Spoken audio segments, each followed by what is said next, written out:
formula to it. A very simple formula.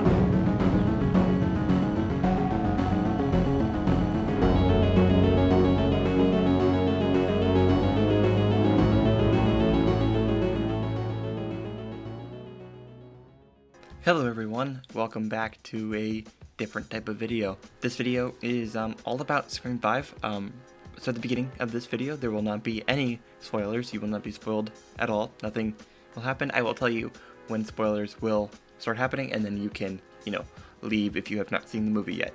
So really the only real thing I can tell you if you haven't seen this movie is that this is the film that Wes Craven would have made today if he was alive.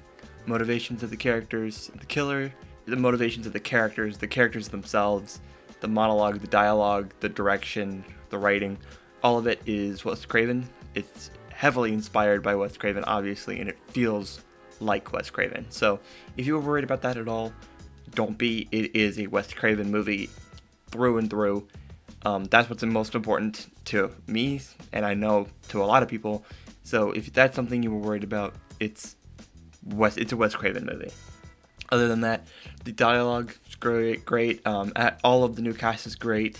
The writing is great. The direction is great. Everything about this movie is worth seeing in a theater. So yeah, that's pretty much all I can say for the spoiler-free version of this film, because everything that I would want to talk about in a discussion video like this is actually a spoiler. Sorry, I wish I could talk more, but because of everything that is in this movie, it's all spoilers. So yes, consider that your spoiler warning. This is all spoilers. Don't click any further than this. Don't watch any further than this if you have not seen this movie. So yes, let's get right into this. The spoiler version of this discussion comes now. There's so much to talk about in this movie. So we'll talk about the motivations of the killers before I spoil the killers for you. It's about toxic fans who won't let movies take chances and risks. The whole point of the movie is like that. It kind of correctly commentates on requels, as they talk about in the movie, or legendary sequels, where it's a direct to original sequel. It tells about how you can't make a movie that is not too new or too old. You have to make one that's right in the perfect between being completely new and completely old.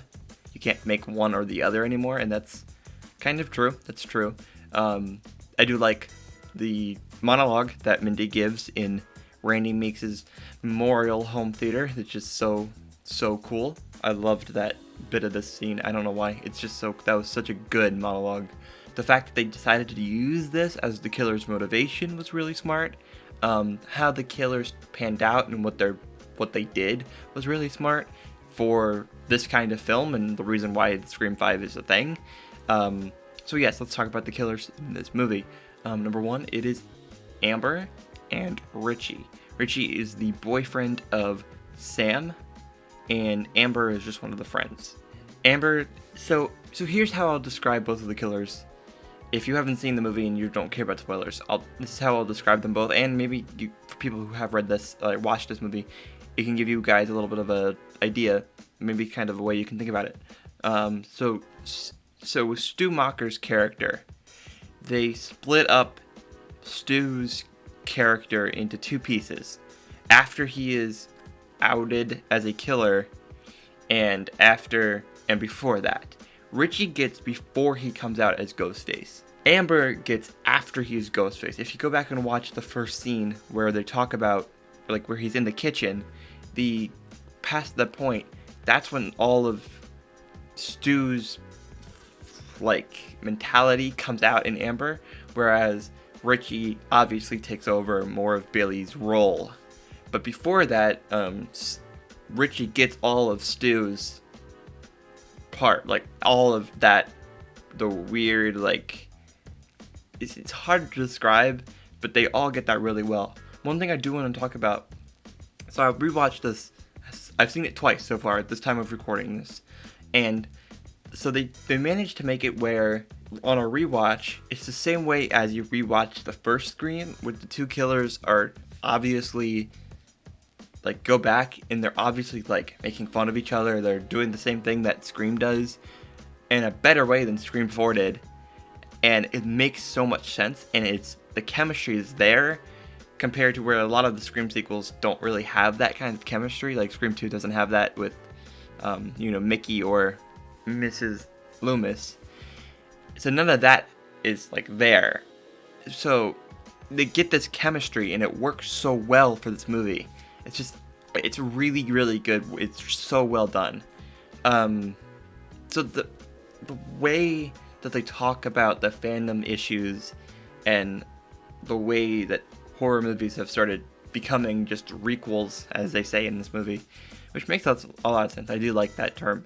So this movie is basically Scream 2 and Scream 4 combined into one movie, if that makes sense. Because Scream 2 is basically the first Scream. Scream 4 is basically a sequel, a reboot sequel, and none of those are, like, they're all good. They're the Scream movies, so they're good. But, like, in terms of, those two movies are, like, how do I put it? They're kind of cheesy at parts, and they're kind of whatever at parts, and boring sometimes. In my opinion, obviously, you can, love those movies if that's what you'd want to do. Love them. All power to you, because that's amazing to me. Horror movies are my favorite thing. I don't care what movies you like. As long as you like a horror movie, I don't care. So it's like a combined version of both of them, and so I want to say, so I saw a review by someone I'm not gonna name, so nobody goes and attacks them or anything, but they were blaming the movie for kind of redoing the first Scream, which I can understand that if it wasn't actually quite literally the entire point of the plot. The whole point of the plot was that they were doing everything that Scream did. But for some reason, those people decided that that was a negative side, when that was the whole point of the movie, is that they were doing the same thing again. Like, that's like the whole meta part of that is like, hey, we're in a reboot sequel, so we gotta do all of these things again. It makes sense. That's like the whole part of the movie. I don't know why people didn't like that. It didn't make any sense to me. That's the whole thing. That's like the whole part of the movie. The kills in this movie are insane. Ghostface is crazy in this movie. He's the scariest. So there's parts of this movie where he will, a noise will happen and Ghostface will turn and look, but it's like a ghost. It's like actually like a demon character or something. It looks demonic because he will be facing right, and then he will quickly turn his head left, and it's so fast that it looks unnatural. It looks unhuman, and it's so creepy but so well done that I love how easy and terrifying it is. And there's a few kills in this movie that made me squeamish. Sadly, Dewey dies. Yes, that is a spoiler, because we're spoiling everything at this point. So his death really got me, because it's up the back and in the middle. Ugh. But Wes's death in this movie got me. Oh my god, that got me. So if you don't remember, Wes is Dylan Minnette. I don't know if I'm pronouncing his last names right. His character, where he gets stabbed through the neck, and it holds there as he slides down the door. And when I say gets stabbed through the neck, I mean he gets stabbed through the neck. You see the knife in his neck. That was the worst, most squeamish I've been in a horror movie in a while. Something about how long it lasted really just screwed with my brain. Oh, it made me feel so uncomfortable. So yeah, to talk about just in general, everything about this movie was well done in my opinion. So there's a lot of stuff that you could criticize it for, and if you find criticism in it, let me know. I want to know and view what you're thinking. I think that the motivations for the characters are great. I like the killers. I think that's amazing. I don't know why you'd have an issue with that, because it's specifically calling out the people who would have issues with a new thing, which is not good.